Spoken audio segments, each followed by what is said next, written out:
एक अंधेरा कमरा जिसमें अग्नि का एक हवन कुंड जल रहा था और जोर जोर से मंत्र उच्चारण की आवाज आ रही थी। रश्मि बेजान सी हवन कुंड के आगे बैठी थी। अपने आसपास जो हो रहा है वो सब कुछ समझ रही थी, लेकिन वो अपनी जगह से हिल भी नहीं पा रही थी, मानो उसका शरीर किसी और के कब्जे में हो। वो बस अपनी बेबस आंखों से सब कुछ होते हुए देख रही थी। उसके बगल में रश्मि का पति विवेक का शरीर पड़ा हुआ था। विवेक का शरीर धीरे धीरे काला पड़ता जा रहा था, मानो जैसे उसके शरीर में खून ही ना हो। मुंबई में रहने वाली रश्मि और उसका हस्बैंड विवेक कुछ दिनों के लिए अपने गांव राजस्थान जा रहे थे। विवेक, बहुत महीनों के बाद गांव जा रहे हैं ना? मैं तो बहुत खुश हूँ और बहुत एक्साइटेड भी हूँ सबसे मिलने के लिए। हाँ हाँ, मिल लेना सबसे, लेकिन सबके बीच मुझे भूल मत जाना, वरना पता चला कि पत्नी पति को ही भूल गई। अच्छा जी, ऐसी बात है। ठीक है, अब तो मैं तुम्हारी एक नहीं सुनूंगी। अब अपने सारे काम खुद ही कर लेना। अरे नहीं नहीं, मैं तो मजाक कर रहा था। आपके बिना तो हमारा पन्ना भी नहीं हिलता। दोनों जोर जोर से हंसने लगे। अचानक से उनकी गाड़ी के सामने एक काली बिल्ली आ जाती है। विवेक जोर से ब्रेक लगाता है। तुम रुको, मैं देखता हूँ। विवेक गाड़ी से बाहर आया और गाड़ी के सामने चेक करने लगा, लेकिन उसकी गाड़ी के हेडलाइट पर कुछ खून के छींटे थे, पर आसपास उसे कहीं भी बिल्ली दिखाई नहीं दी। वो गाड़ी के पास गया और गाड़ी से पानी की बोतल निकाली और हेडलाइट पर लगे खून को साफ करने लगा। उसके बाद वो गाड़ी में आकर बैठ गया। क्या हुआ? सब ठीक है ना? हाँ हाँ, सब कुछ ठीक है, तुम टेंशन मत लो। लेकिन वो बिल्ली गाड़ी के सामने। विवेक ने रश्मि को कुछ ना बताना ही सही समझा। विवेक ने गाड़ी स्टार्ट की और आगे बढ़ने लगा। कुछ देर आगे जाते ही उन्हें एक बूढ़ा आदमी दिखाई दिया जो गाड़ी की तरफ हाथ दिखा रहा था। विवेक, देखो सामने कोई आदमी है, शायद उन्हें लिफ्ट चाहिए। हाँ हाँ, देखा मैंने। क्या हुआ दादाजी, कहाँ जाना है आपको? बेटा, बस यहीं पास में ही मेरा घर है। तुम्हें अगर कोई परेशानी ना हो तो क्या तुम मुझे घर तक छोड़ सकते हो? तुम्हारा मुझ पर बड़ा एहसान होगा। अरे एहसान कैसा, आप बैठ जाइए। बूढ़ा आदमी गाड़ी में बैठ गया। विवेक गाड़ी चलाने लगा और बूढ़े आदमी से बात करने लगा। वैसे दादाजी, इतनी रात को आप इस सुनसान जगह पर क्या कर रहे थे? मैं अपनी पत्नी की दवाई लेने गया था, लेकिन मुझे वापस आने में देर हो गई और मेरी बस छूट गई। बस इसीलिए पैदल चलते जा रहा था। सब बात कर ही रहे थे कि तभी रश्मि को ऐसा लगा जैसे उसने आईने में कोई भयानक चीज देख ली हो। वो जोर से चीखी। क्या हुआ रश्मि? वो आईने में।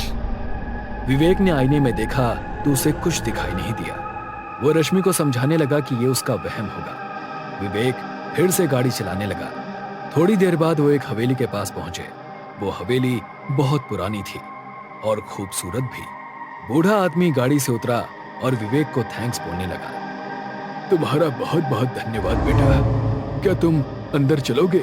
मुझे अच्छा लगेगा। चाय तो पीकर जाओ। हम जरूर आते, लेकिन अभी नहीं दादाजी, हमें भी घर जल्दी पहुंचना है। तुम आते तो मेरी पत्नी को भी अच्छा लगता। कम से कम कॉफी तो पी लेते। विवेक, चलो ना, चलते हैं, हम थोड़ी वापस आने वाले हैं। रश्मि की बात मानते हुए विवेक गाड़ी से उतरा। रश्मि भी बाहर आ गई। दोनों बूढ़े आदमी के साथ हवेली में पहुंच गए। बूढ़े आदमी ने दरवाजा खटखटाया तो अंदर से एक बूढ़ी औरत काठी के सहारे चलते चलते दरवाजे के पास आई और दरवाजा खोला। ओह, अरे तुम इतनी जल्दी कैसे आ गए? अरे ये दोनों मिल गए तो इनसे मदद मांगी। अरे आओ आओ बेटा, अंदर आ जाओ। रश्मि और विवेक हवेली के अंदर गए और सोफे पर बैठ गए। वैसे दादाजी, आपकी हवेली तो बहुत अच्छी है। हाँ, ये हमारी पुरखों की हवेली है। कम से कम 300 साल पुरानी है ये। क्या हम हवेली को घूमकर देख सकते हैं? हाँ हाँ बेटा, देख लो, तब तक कॉफी भी बन जाएगी। रश्मि और विवेक हवेली घूमने लगे। घूमते घूमते रश्मि एक कमरे में पहुंची। कमरे में अंधेरा था। रश्मि ने लाइट ऑन की तो देखा कि कमरे का सारा सामान सफेद कपड़ों से ढका हुआ है।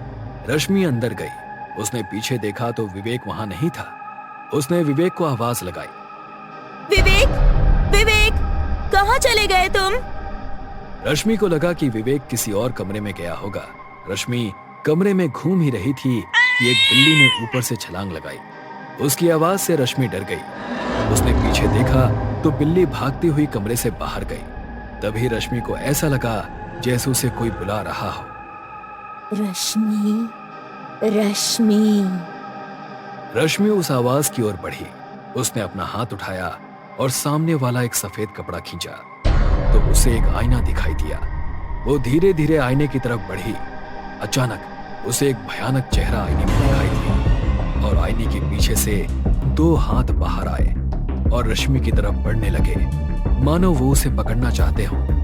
डर के मारे रश्मि जोर से चिल्लाई। रश्मि की आवाज सुनकर विवेक कमरे की ओर भागा। वो रश्मि के पास गया। क्या हुआ तुम्हें? तुम चीखी क्यों? वो आईने में। आईने में क्या रश्मि? वहां तो कुछ भी नहीं है। वहां कोई था विवेक, मैंने देखा था। लगता है आज तुम्हें कुछ ज्यादा ही भ्रम हो रहा है। पहले गाड़ी में और अब यहाँ। चलो नीचे चलो, बहुत घूम लिया। रश्मि और विवेक दोनों नीचे गए।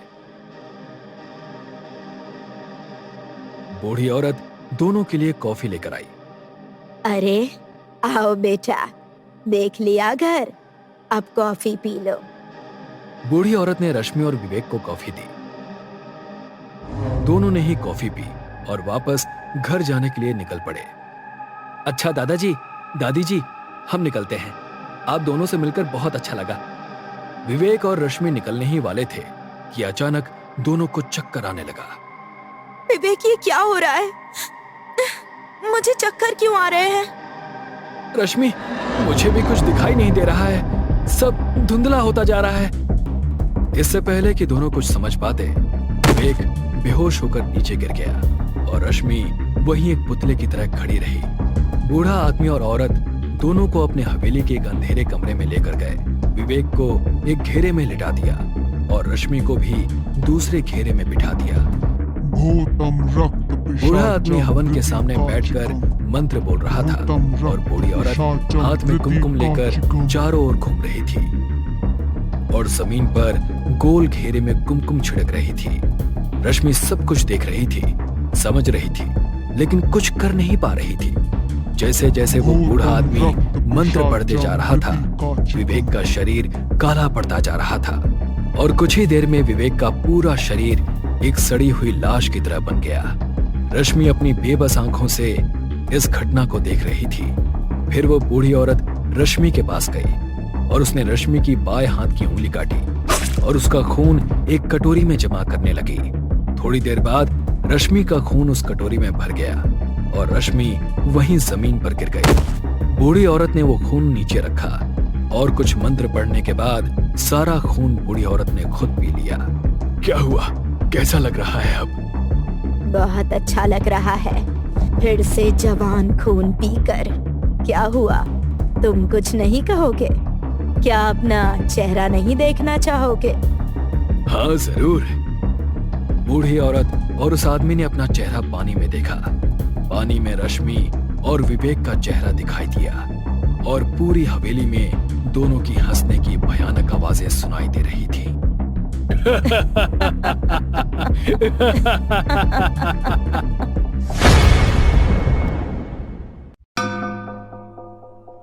कभी कभी जिंदगी में हम कुछ ऐसी बातें मान लेते हैं जिसे लोग आगे चलकर कहते हैं कि उनकी मौत आई थी, इसीलिए ये सब हुआ। ऐसा ही कुछ घटा मुंबई शहर के बांद्रा कुर्ला कॉम्प्लेक्स में बनी एवरेस्ट बिल्डिंग के 13वें फ्लोर पर। ये बकवास तू अपने तक ही रख। भूत ने तेरे पड़ोसी को मार दिया। अबे भूत कुछ नहीं होते। अरे नहीं यार, मैं सच कह रहा हूँ, गांव में भी तो भूत होते हैं। अरे यार, यादव अंकल को भूत ने ही तो मारा था। वही तो ब्रो, जहां अनपढ़ गवार लोग होते हैं ना, वहीं ऐसी दकियानूसी बातें होती हैं। अरे मगर अच्छा एक बात बता, तेरा ये भूत शहर में भी ट्रेवल करता है क्या? उसको यहाँ बुला सकता है क्या अपने ऑफिस में? क्या तुम दोनों भी, ऑफिस खत्म होते ही तुम दोनों का ना जाने क्या शुरू हो जाता है। ओके गाइस, बहुत हुआ ये सब, अब चलो। अनिल सर, आप सच में भूतों को नहीं मानते? अबे तुझे क्या हो गया अब? नहीं सर, बताइए ना, क्या आप सच में भूतों को नहीं मानते? हाँ, नहीं मानता तो रुक के देखिए, एक रात इसी ऑफिस में। यकीन मानिए, आप भूत प्रेतों में यकीन करने लगेंगे। मतलब यहाँ हमारे ऑफिस में भूत है? आप रुकेंगे तो सब पता चल जाएगा। क्या देख रहा है? मैं तो भूतों में यकीन करता हूँ। तेरी जगह मैं होता तो भूल करके भी ये चैलेंज एक्सेप्ट नहीं करता। अब तू सोच तुझे क्या करना है। ठीक है, मैं रुकता हूँ, देखता हूँ तेरे भूत को। अरे यार, ओके ब्रो, योर विश। पूरा ऑफिस तेरा है, कहीं भी पसर जा। अगर डर से फटने लगे तो प्लीज कॉल मत। अच्छा चल, सॉरी, बाय बाय। अनिल ने एक ऐसी चुनौती स्वीकार की थी जिसका अंजाम क्या होने वाला है उसे खबर तक नहीं थी। वो 13वें फ्लोर के उस ऑफिस में अपना बचा कुचा समय काट रहा था, कभी इस कुर्सी पर बैठकर तो कभी उस कुर्सी पर बैठकर। कुछ ही देर में 12 बजने वाले थे।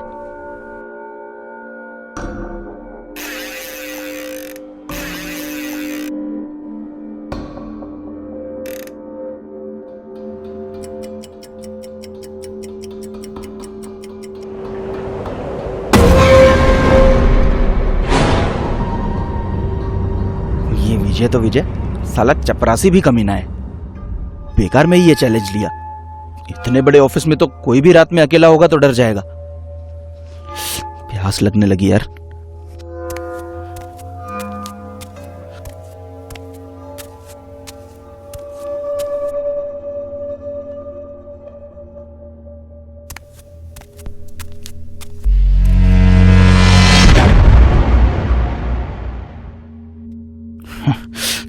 दो पैग लूंगा ना, सारा डर निकल जाएगा।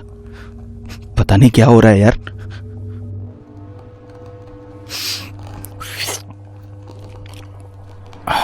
अब मजा आएगा।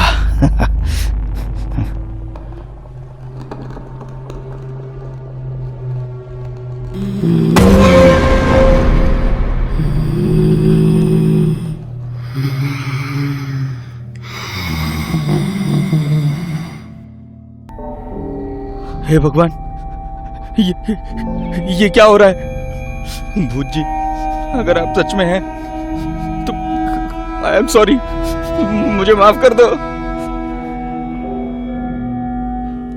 अनिल माफी तो मांग रहा था, लेकिन उसे क्या पता था, जिंदगी और मौत का खेल तो शुरू हो चुका है।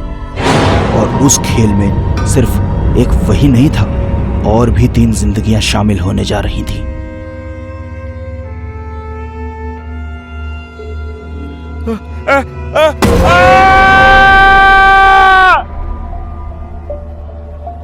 अनिल, अनिल उठो, इट्स मी यार, उठो अनिल। मैं प्रीति, देख विजय और बाबू भी है, संभालो अपने आप को। सॉरी यार, हमें नहीं पता था कि तू शेर की खाल में खरगोश है। इतनी सी नौटंकी से डर गया। एनीवेज, हम तेरा अप्रैल फूल बना रहे थे। अरे अरे सॉरी बोला ना यार, माफ कर दे भाई। अरे इट्स ओके वगैरह कुछ तो बोल। और ये तू पीछे क्या देख रहा है?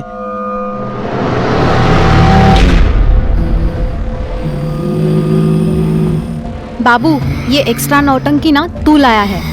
नहीं मैडम, मैं नहीं लाया इसे। कौन हो तुम? मैं भूत हूँ।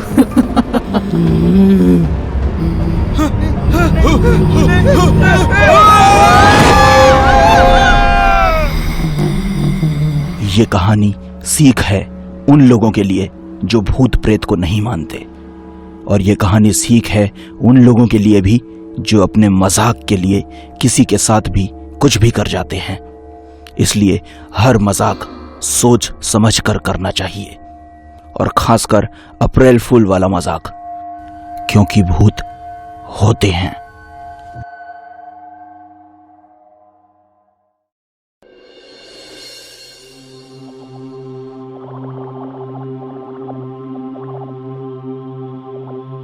हाय ब्यूटीफुल। अरे बबलू, तुम आओ आओ, अंदर आओ। दुनिया की सबसे सबसे खूबसूरत लड़की को मेरी तरफ से प्यार भरा हैप्पी हैप्पी हैप्पी बर्थडे।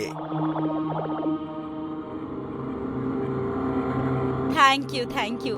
वैसे आज तुम कुछ अलग ही मूड में लग रहे हो। अब क्या बताऊं, जब भी मैं तुम्हें देखता हूं, पता नहीं मुझे कुछ हो जाता है। मैं एक अलग ही दुनिया में चला जाता हूं, जहां मुझे सिर्फ तुम नजर आती हो। वाह वाह, क्या बात है।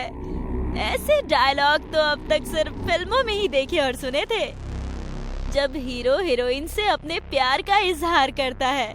पर्सनल जिंदगी में पहली बार सुन रही हूँ। बाय द वे, तुम फिल्मों में एक्टिंग करने का प्लान कर रहे हो क्या, या तुम्हें मुझसे प्यार हो गया है? सही पकड़ा तुमने। आज से पहले मैं तुम्हें कभी अपने दिल का हाल कह नहीं पाया। आज मौका मिल ही गया है, तो हाँ, मैं तुमसे प्यार करता हूँ और तुमसे शादी करना चाहता हूँ। ओह गॉड, मैं तो बस ऐसे ही बोल पड़ी। और तुम बबलू, देखो, तुम मुझसे प्यार करते हो ये जानकर मैं जितनी सरप्राइज हूँ उतनी ही खुश भी। मैं तुम्हारे प्यार की इज्जत करती हूँ, क्योंकि तुम बहुत अच्छे इंसान हो। इत्तेफाक से कल विजय ने भी मुझे प्रपोज किया था, और तब मैं बहुत कंफ्यूज थी, क्योंकि सच कहूँ तो मुझे तुम और विजय दोनों अच्छे लगते थे। लेकिन तुम्हारे आने से ठीक पहले मैंने विजय से ही शादी करने का मन बना लिया है, और अब मैं उसी से शादी करूंगी। I think I love him. कौन विजय? वो मूर्तिकर? हाँ, वही। कॉन्ग्रेचुलेशंस। Thank you. अरे मैं भी ना, मुझे किसी से मिलना था, भूल ही गया। मैं तुमसे बाद में मिलता हूँ, मुझे अभी वॉल स्ट्रीट जाना होगा। बाय।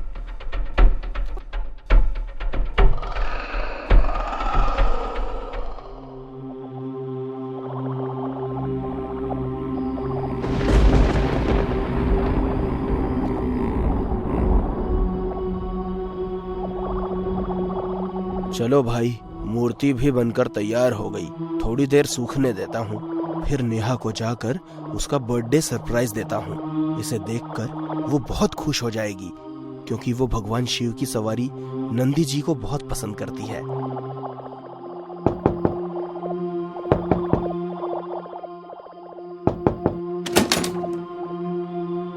अरे बबलू, तुम, लगता है मौसम खराब होने वाला है। तुम अंदर आ जाओ।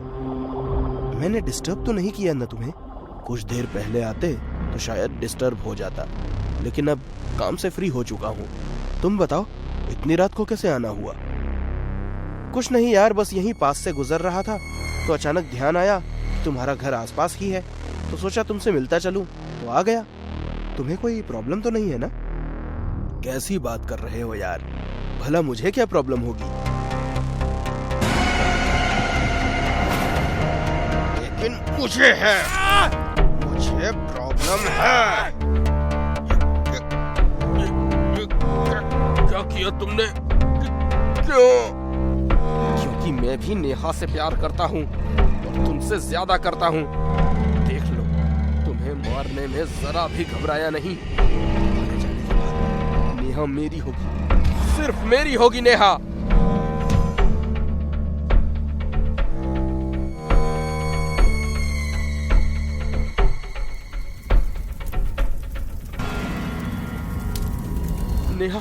नेहा विजय के घर में आग लग गई, और विजय, क्या हुआ विजय को? He is dead. वो आग में जल गया नेहा, वो आग में जल गया।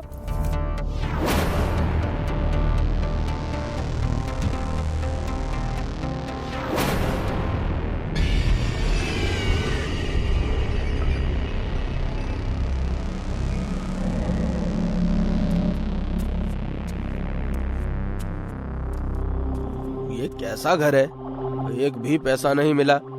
यहाँ लगता है घर का मालिक बहुत कंजूस है। मूर्तियों के अलावा कुछ भी नजर नहीं आ रहा। खैर कोई नहीं, इन मूर्तियों को ही बेचकर पैसा बना लूंगा। ये वाली मूर्ति तो बहुत खूबसूरत है और सबसे अलग भी।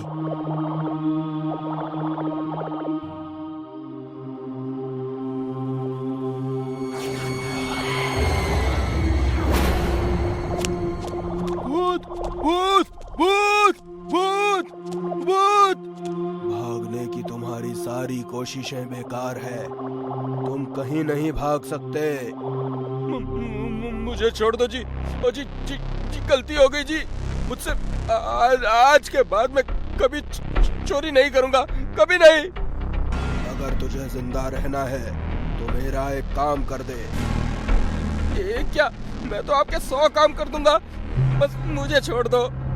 तो फिर इस मूर्ति को ले जाकर बिजनेसमैन बबलू को दे दो। अगर नहीं दोगे तो मारे जाओगे। आप चिंता मत कीजिए, मैं अभी जाकर दे देता हूँ।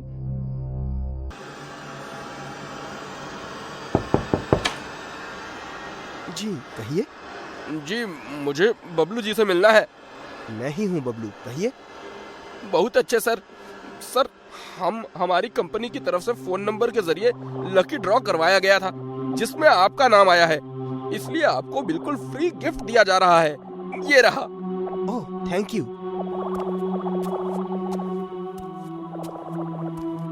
वाओ, कितनी खूबसूरत मूर्ति है। ऐसी मूर्ति तो उसे भी बहुत पसंद है। हेलो नेहा, तुम अभी इसी वक्त मेरे घर आ सकती हो क्या? मुझे तुम्हें कुछ दिखाना है। नेहा देखो, मैंने तुम्हारे लिए क्या मंगाया है। तुम्हारी सबसे पसंदीदा मूर्ति नंदी जी। तुम्हें पता है, इसे मैंने खास तुम्हारे लिए ही बनवाया है। Wow, so nice, so beautiful. मुझे पता था नेहा, नंदी जी की मूर्ति देखकर तुम्हारे चेहरे में स्माइल जरूर आएगी। इस स्माइल को देखने के लिए मैं न जाने कब से तरस रहा था। नेहा, जाने वाला तो चला गया, अब उसका सोच सोच कर इस जिंदगी को सैड बनाना क्या सही है? बबलू, मैं तुम्हारी बात अच्छे से समझती हूँ, लेकिन मैं क्या करूँ? मैं विजय से प्यार करती हूँ और जब तक मैं जिंदा हूँ उसके सिवाय किसी और के बारे में सोच भी नहीं सकती। जिंदगी बहुत बड़ी है नेहा, इसे यूं बर्बाद मत करो। आखिर तुम कब तक यूं ही गम के साए में अकेली तड़पती रहोगी? मुझसे तुम्हारी ये हालत देखी नहीं जाती। अगर तुम्हें सही लगे तो मैं तुम्हारा दुख अपने साथ शेयर करना चाहता हूँ। बबलू, मैं जानती हूँ कि तुम मेरे सबसे अच्छे दोस्त हो और मुझे ये भी पता है कि तुम मुझे बहुत खुश रखोगे, लेकिन सॉरी बबलू, मैं विजय की जगह किसी और को नहीं दे सकती। और प्लीज आज के बाद हम इस टॉपिक पर कोई बात नहीं करेंगे। तुम बैठो, मैं तुम्हारे लिए कोल्ड ड्रिंक लाता हूँ।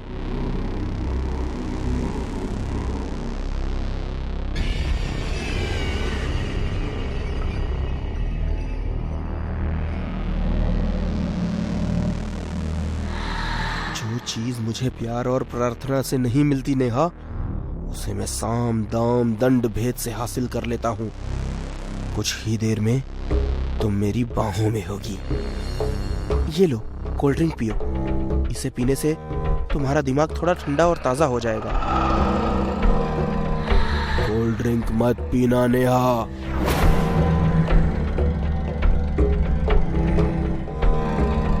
कौन है? कौन है? सामने आओ। नेहा, इस बबलू ने तुम्हारे ग्लास में बेहोशी की दवा मिलाई है।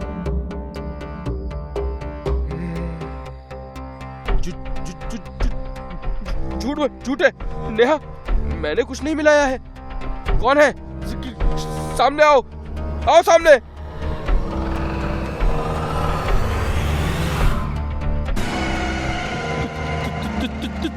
तुम? क्या बात है, तुम्हारी याददाश्त शक्ति तो बहुत तेज है। मुझे तो लगा था कि तुम मुझे भूल ही गए होगे। विजय, तुम कहाँ चले गए थे? विजय, अपनी नेहा को छोड़कर कहाँ चले गए थे? हाँ? यूं दूर जाने के लिए मुझे माफ कर दो नेहा। तुम्हारे जन्मदिन के तोहफे के लिए मैंने तुम्हारे लिए नंदी जी की यही मूर्ति बनाई थी, लेकिन तुमसे मिलने से पहले ही इस कपटी धूर्त धोखेबाज दोस्त कहलाने वाले नीच इंसान ने मुझे मारकर मेरे घर में आग लगा दी। नेहा, इंसान नहीं, भूत है।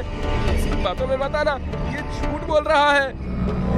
नहीं, मेरा विजय झूठा नहीं है, झूठे तुम हो, धोखेबाज हो तुम, हत्यारे हो।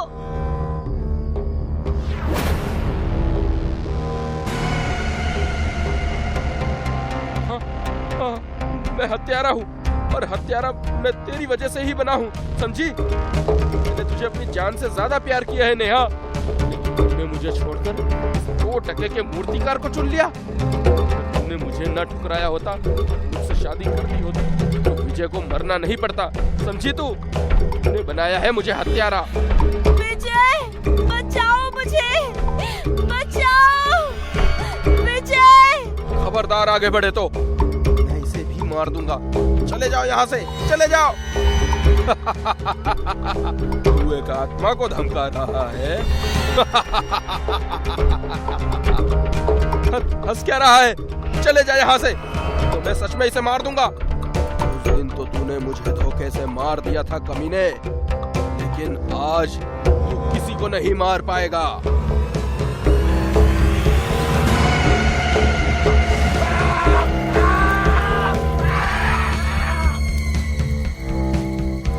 नेहा, मैं जाना तो नहीं चाहता, लेकिन मुझे जाना ही होगा। लेकिन जाने से पहले तुम्हें बस यही कहना चाहता हूँ, मैं तुमसे बहुत प्यार करता हूँ नेहा। मैं भी तुमसे बहुत प्यार करती हूँ विजय। I love you too। तुम्हारे बिना मेरे जीवन का कोई अर्थ नहीं है। मैं भी तुम्हारे साथ चलूंगी विजय। अगर उसके लिए मुझे मरना भी पड़ेगा तो मैं मरूंगी, और मरने के बाद हम दोनों अपनी दुनिया में खुशी खुशी साथ रहेंगे। नहीं नेहा, आत्महत्या करना पाप होता है। तुम ये पाप मत करो, वादा करो तुम जियोगी, मेरी खातिर जियोगी। वादा करो नेहा। अगर तुम यही चाहते हो विजय तो ठीक है, मैं जीऊंगी। खुश रहना। तुम भी। चलता हूँ। विजय।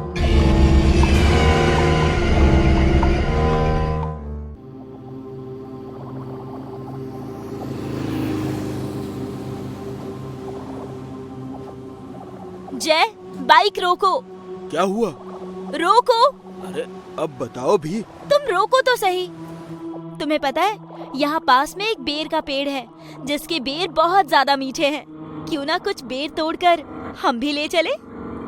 अरे इतनी रात को कौन बेर तोड़ता है मेरी माँ? कहीं जंगली जानवर आ गए तो? हम कल सुबह आ जाएंगे। कल नहीं, हम आज और अभी बेर तोड़ेंगे। Okay Baba, let's go.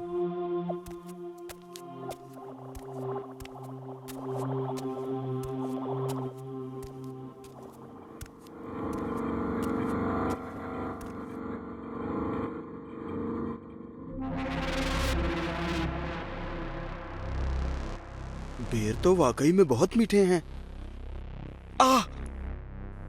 क्या हुआ? कांटा चुभ गया। दिखाओ मुझे।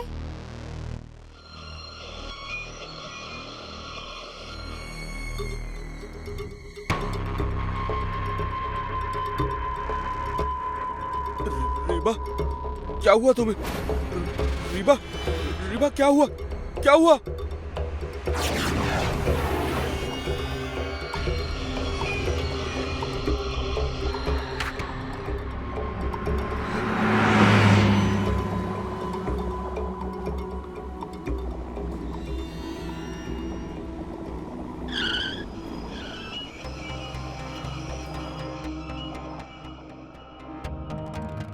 बचाओ, बचाओ, भूत, भूत, बचाओ, बचाओ, बचाओ।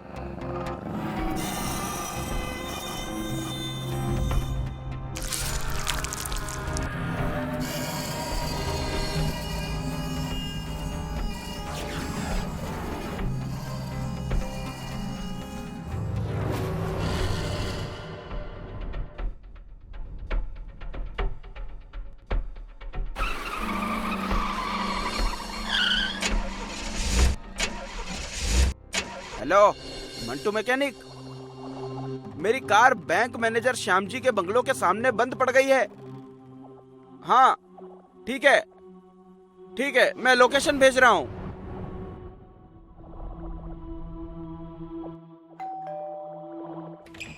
अरे डॉक्टर किशोर, मेरे भाई, आओ अंदर आओ।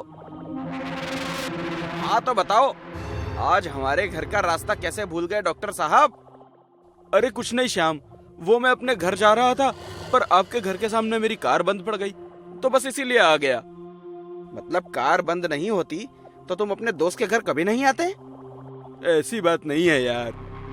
क्या बात है? तू थोड़ा परेशान लग रहा है, क्या हुआ तुझे?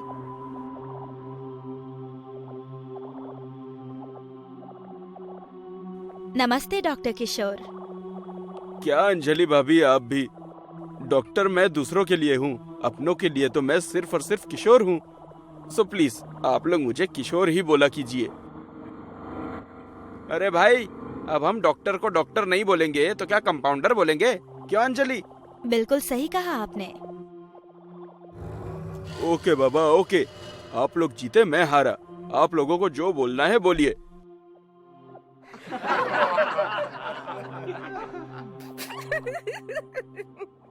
ये हुई ना बात। वैसे किशोर, मैं और अंजलि तुझसे बहुत नाराज हैं। क्यों? क्यों क्या? तू हमसे मिलने कभी आता ही नहीं है, बस फोन पर कहता रहता है आज आ रहा हूँ, कल आ रहा हूँ, बस यही बात। अब क्या बताऊं यार, जब से सीनियर डॉक्टर बना हूँ मुझे किसी से मिलने तो छोड़ो, खाने पीने तक का भी टाइम नहीं मिलता है। ऊपर से ऑपरेशन के केसेस इतने आते हैं कि पूछो ही मत। पापा, मम्मी।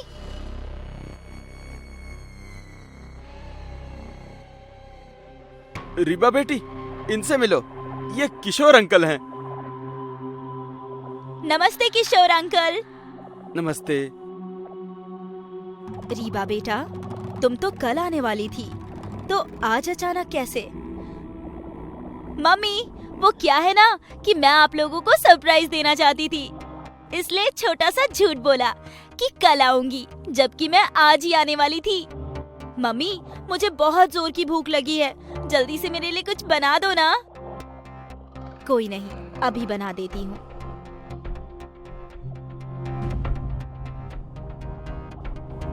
श्याम, ये लड़की कौन है? तुम्हारी बेटी को तो बचपन में ही तुम और अंजलि ने मिलकर मार दिया था ना? नहीं यार, हमारी हिम्मत नहीं हुई एक छोटी सी बच्ची को मारने की। श्याम, तुम लोगों ने इसे ना मारकर बहुत बड़ी गलती कर दी है। लेकिन यार किसी को मारना भी तो गलत है। हाँ, पर शैतान को मारना गलत नहीं होता है। यार, रीबा मेरी और अंजलि की बेटी है, हमारा खून है, और माँ बाप अपनी ही बेटी को कैसे मार सकते हैं? ये मत भूलो, वो किसी की बेटी होने से पहले एक शैतान बिल्ली है। भूल गए? इसके पैदा होने पर तुम्हारे घर के आसपास दिन रात बिल्लियां ही मंडराती थी, रोती थी। तब मैंने ही बताया था कि ये बिल्लियों की 9 जिंदगियां होती हैं, लेकिन अगर कोई भी बिल्ली अपने पहले की 8 जिंदगी पूरी तरह से जी लेती है और इस दौरान वो किसी बीमारी या एक्सीडेंट से नहीं मरती है, तो उसे अपनी आखिरी यानी एक 9वीं जिंदगी एक इंसान के तौर पर गुजारनी पड़ती है। और अगर उसके मुंह पर इंसानी खून लग जाता है तो वो भूत बिल्ली बनकर लोगों का शिकार करती है। और इत्तेफाक से तुम्हारी बेटी भी एक ऐसी ही बिल्ली है और उसके मुंह पर खून लग चुका है। मतलब तूने कल पूछा था ना कि परेशान क्यों है, तो सुन, ये है तेरी बेटी का सच। जब इतने अंधेरे में तूने उसका चेहरा ही नहीं देखा तो इतना यकीन के साथ कैसे कह सकता है कि वो रीबा ही थी? चेहरा नहीं देखा, लेकिन उसके पहने हुए कपड़े देखे हैं मैंने, और वो उसी तरह के कपड़े पहने थे जैसे रीबा ने पहने हुए हैं। मैं नहीं मानता तुम्हारी बात, मेरी बेटी किसी को नहीं मार सकती। देख यार, मैं समझ सकता हूँ तुम्हारी फीलिंग्स को, लेकिन जो सच है वो सच है। हो सके तो उसे छोड़कर कहीं दूर चले जाओ। किसे छोड़कर दूर जाने की बात कर रहे हैं किशोर अंकल? किसी से भी तो नहीं बेटी। ये लीजिए आप लोगों की अदरक वाली गर्मा गर्म चाय और नाश्ता। अब मैं चलती हूँ किचन में मम्मी का हाथ बटाने। यार तुम्हारी बेटी ने अगर हमारी बात सुन ली होगी तो अनर्थ हो जाएगा। टेंशन मत ले, उसने नहीं सुना होगा। तू चाय पी। माफ करना यार, मुझे अब जाना होगा। बचाओ बचाओ।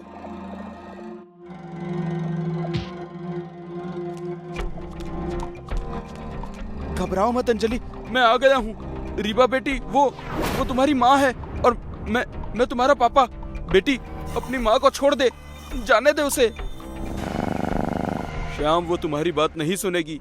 उसके मुंह में इंसानी खून का स्वाद लग चुका है। उसे अब सिर्फ खून चाहिए, फिर चाहे वो कोई भी हो। अंजलि!